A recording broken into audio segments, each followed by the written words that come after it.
పిలిపించారండి ఎవరు గద్దర్ని. ఏం సంగతి పోయి పాటలు పాడుకుంటా మా క్యాసెట్లు అమ్ముకుంటున్నాం అని గద్దర్ని అన్నారు. అంటే విషయము అది కనుక ఆయన ఏదో తప్పించుకోవడానికి ఆ నక్సలైట్ సిద్ధాంతాన్ని తీసుకొచ్చాడు. ఈయన ఉద్యమాలు చేసిండు కనుక ఆయన సెలెక్ట్ చేసిండ్రని అని చెప్తే అయిపోయా. అంతేగాని ఇది కావాలని ఆయన కూడా ఆ మాట ఎందుకు మాట్లాడింది తెలుసా? బండి సంజయ్ మాట్లాడిన దాంట్లో కూడా మాదిగలందరూ మా పార్టీకి సపోర్ట్ చేయాలనే ఉద్దేశంతో మాట్లాడినారు. ప్రతి ఓల్డ్ స్టేట్మెంట్ రాజకీయ లబ్ధి కోసం ఏమన్నా తప్ప లేకపోతే పంచాయతీ మాలమాదిగ మధ్య ఎందుకు పంచాయతీ పెడతారు పెట్టొద్దని చెప్పేసి అని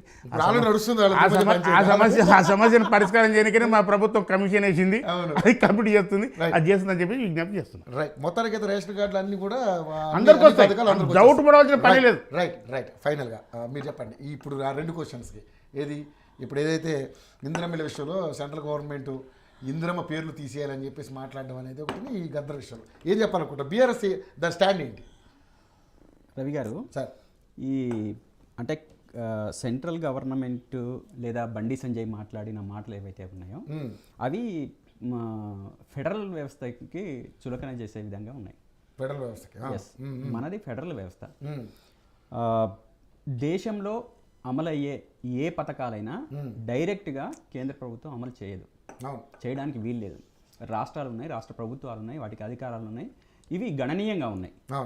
కాబట్టి ఈ వ్యవస్థకు వ్యతిరేకంగా వీళ్ళు చాలా పనులు చేస్తూ ఉన్నారు. ఎవరు? బీజేపీ వాళ్ళు. అంటే రాష్ట్రాల అధికారాలని తగ్గించటము లేదా వాళ్ళని నామినల్ చేయటము, రకరకాల ప్లాన్లు వేస్తున్న దాంట్లో భాగంగానే ఇప్పుడు కొత్తగా ఒక వాదన ఇస్తున్నారు.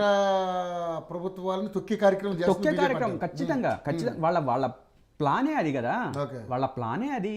రేపు రాబోయే రోజులలో ఈ వ్యవస్థ ఏది ఉండొద్దు, అది అధ్యక్షులు ఉండాలా, అది బీజేపీకి సంబంధించిన వాళ్ళే ఉండాలా, రాష్ట్రాల అధికారాలు మొత్తం పరిమితం చేసేసేయాలా, వాళ్ళు నామినల్గా ఉండాలనేది వాళ్ళ సిద్ధాంతము. ఆ సిద్ధాంతంలో భాగంగానే ఇవి చెప్పుకుంటూ వస్తున్నారు. ఇప్పుడు ఓపెన్గా బండి సంజయ్ చెప్పిన దాంట్లో వాళ్ళ అంతర్గతంగా ఉన్న సైద్ధాంతిక పరమైన విషయాన్నే ఓపెన్గా చెప్పిండు. మీరు అంటే ఇందిరమ్మ పేరు పెడతాము, ఇంకొకళ్ళ పేరు పెడితే ఇవ్వము అని అనడానికి నీకెక్కడ హక్కు ఉంది? నీకు డబ్బులు ఎక్కడి నుంచి వచ్చినాయి? రాష్ట్రాల దగ్గర నుంచి వచ్చినాయి.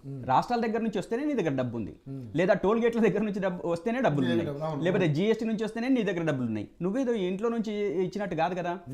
మేము రాష్ట్రాలుగా, అది ఏ రాష్ట్రంలో ఏ గవర్నమెంట్ ప్రభుత్వం ఉన్నా ఆ రాష్ట్రంలో ఉన్న ప్రజలందరూ కడుతున్న జీఎస్టీలు కావచ్చు, టోల్ గేట్లు కావచ్చు, లేకపోతే ఇంకో రూపంలో ఐటీలు కావచ్చు, అనేక ట్యాక్సులు కావచ్చు, కడుతున్న దాంట్లో నీ దగ్గర డబ్బులు ఇస్తున్నాయి. అవి తిరిగి మాకు ఇస్తున్నారు, ఆ ప్రభుత్వాలుగా ఇస్తున్నారు. ఎవరి ఇంట్లో నుంచి ఇవ్వట్లేదు అనేది మేము ఇది సుస్పష్టం. అయితే వీళ్ళు మొత్తం రాష్ట్రాల అధికారాలని హరింపచేయాలనే ఒక ప్రధాన ఉద్దేశం వీళ్ళ దాంట్లో ఉంది. కాబట్టి రేపు ఒక్కటి కూడా ఇవ్వమని చెప్పేసి మాట్లాడిండు. మళ్ళీ ఇవాళ స్టేట్మెంట్ ఏదో మేము సంక్షేమ పథకాలు ఆపమని చెప్పేసి మళ్ళీ బండి సంజయ్ గారు సవరించినట్టు నాకు వాయిస్ వచ్చింది. ఇది కంప్లీట్గా ఎప్పుడైతే వ్యతిరేకత వస్తుందో వీళ్ళు మార్పు చెందినట్టు, కానీ వాళ్ళ అసలు రంగు బయటపడుతూనే ఉంటుంది. అసలు వాళ్ళ సైద్ధాంతికంగా వాళ్ళు ఉండే మైండ్ సెట్ ఏదైతే ఉందో అది అట్లానే ఉంటది. అది ఈ రోజు మార్పులు అంతే తప్పితే వాళ్ళది అదే ఉద్దేశం. ఇక రెండో విషయానికి వస్తే గద్దర్ గారి విషయం ఏదైతే ఉందో, ఈ మన మందకృష్ణ మాదిగగా పద్మశ్రీ అవార్డు విషయం ఏదైతే ఉందో, సతీష్ అన్న చాలా కన్ఫ్యూజన్లో ఉన్నాడు. వాళ్ళ పార్టీ ఇచ్చిన స్టేట్మెంట్ ఖండిస్తున్నానని చెప్పేసి ఒక మాట మాట్లాడట్లేదు. మందకృష్ణ గారికి ఎందుకు ఇచ్చారు అనేది ఒక క్లారిటీ ఇస్తే సరిపోతుంది. ఇది మాత్రం కరెక్ట్ కాదు, పార్టీలో ఎవరు మాట్లాడినా సరైనది కాదని చెప్పేసి అనట్లే. దాంట్లోనే కింద మీద అసలు చిచ్చు పెట్టిందే వాళ్ళు. నిజంగా చెప్పాలని అంటే ఆ అంశం ఇప్పుడు తీసుకురావాల్సిన అవసరం ఉందా లేదా అనేది ఆ పార్టీ ఆలోచించుకోవాలి. ఎందుకంటే ఏదో సరే ఆయన అవార్డు ఇచ్చారు, అయిపోతాయి. సరే గద్దర్ గారు కూడా ఇచ్చుంటే బాగుండేది అంటే వేరు, అనేది వేరు. అది వేరు. అసలు తీసుకురాకపోయినా ఇప్పుడు వచ్చే ప్రమాదం ఏం లేదు. ఒకవేళ రేపు నువ్వు ప్రభుత్వానికి వచ్చిన తర్వాత గద్దర్ గారికి ఇవ్వండి ఉదాహరణకి, అంటే మీరు అట్లా అనుకుంటే అట్లా ఇవ్వండి. కానీ ఇప్పుడు అనవసరమైన పెంట చేసి పెట్టడం ఎందుకు? అందులో నీకు డెడ్ అగైనెస్ట్ గా ఉన్న ఎవరు? మందకృష్ణ గారు కంప్లీట్ గా మీకు డెడ్ అగెనిస్ట్ గా ఉన్నాడు. అదే విధంగా ఇక్కడ ఇప్పుడు సతీష్ అన్ననేమో ఇటు సపోర్ట్ చేయలేక, మాదిగ సామాజిక సపోర్ట్ చేయలేక, కన్ఫ్యూజన్ అవుతున్న పరిస్థితి ఉంది.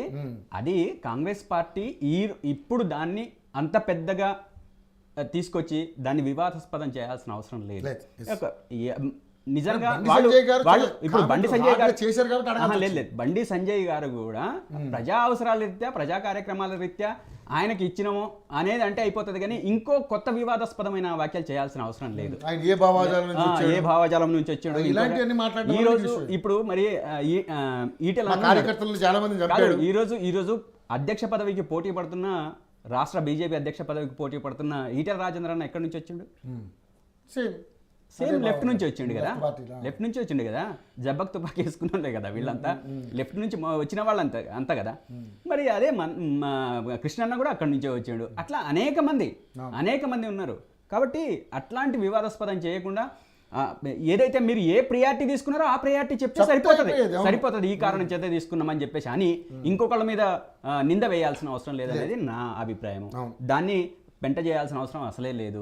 ఇప్పుడు కాంగ్రెస్ పార్టీ అన్నా ఇప్పటికన్నా సవరించుకొని దాన్ని ఏ విధంగా స్మూత్ చేయాలనేది అనుకుంటే సరిపోతుంది తప్పితే దాన్ని ఇష్యూ చేయాల్సిన అవసరం అయితే లేదనేది నేను అనుకుంటున్నాను. ఇక ఫైనల్గా రేషన్ కార్డుల విషయంలోకి వచ్చి ఒకవేళ నిజంగానే గవర్నమెంట్ ఈ అన్నింటిలో కూడా ఇవ్వడంలో ఫెయిల్ అయితే ఏంటి మీ మోటివ్ ఎలా ఉండబోతుంది? ఖచ్చితంగా వాళ్ళు ఏదైతే ఈరోజు ప్రకటించిన రేషన్ కార్డుల విషయం ఉందో ప్రాక్టీస్లో వాళ్ళు చెప్తున్న దాని ప్రకారం, మేము క్రియేట్ చేసింది కాదు, వాళ్ళు చెప్తున్న దాని ప్రకారము ఎంత బడ్జెట్ ఉంది, ఎంత బడ్జెట్లో మనం ఇవ్వగలుగుతాం, ఎంత బడ్జెట్ మాత్రమే పర్మిట్ చేస్తుంది, దానికి ఎన్ని మాత్రం ఇవ్వగలుగుతాం అనేది వాళ్ళు నిర్ధారించుకోలేని పరిస్థితిలో ఉన్నారు.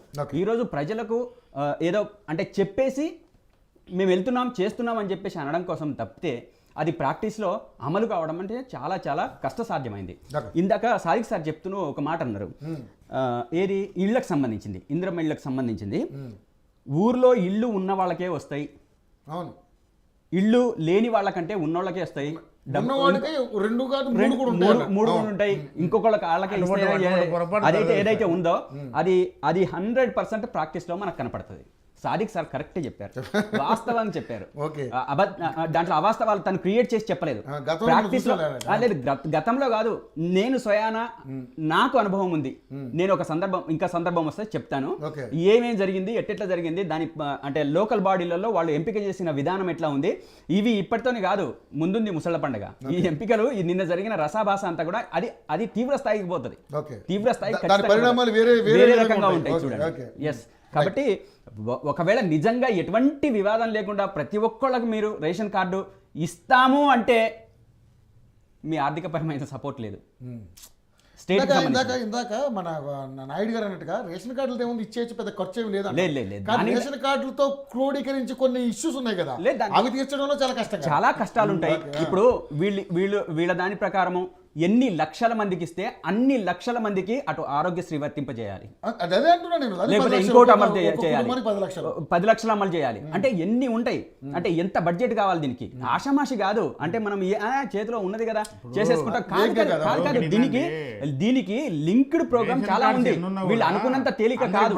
ప్రాక్టీస్ లో వీళ్ళు మేము చెప్తున్నాము, మేము చేసేస్తాము, దేనికి వర్తింపజేస్తాం. ఇగో ప్రతి దానికి సతీష్ అన్న ఒక్క నిమిషం, ప్రతి దానికి ఒక లబ్ధిదారుని ఎంపిక జరగాలనంటే దాన్ని లింక్ చేస్తున్నది దేనికి?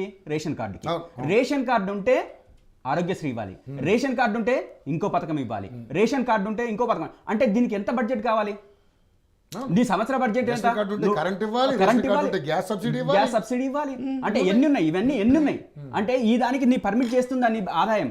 నీకు లేదంటున్నావు కదా, అప్పులు కడుతున్నావు అని చెప్పేసి మాట్లాడుతున్నావు కదా, మరి ఇవన్నీ చేసుకుంటూ పోవడానికి నీకు ఎక్కడ సాధ్యమవుతుంది?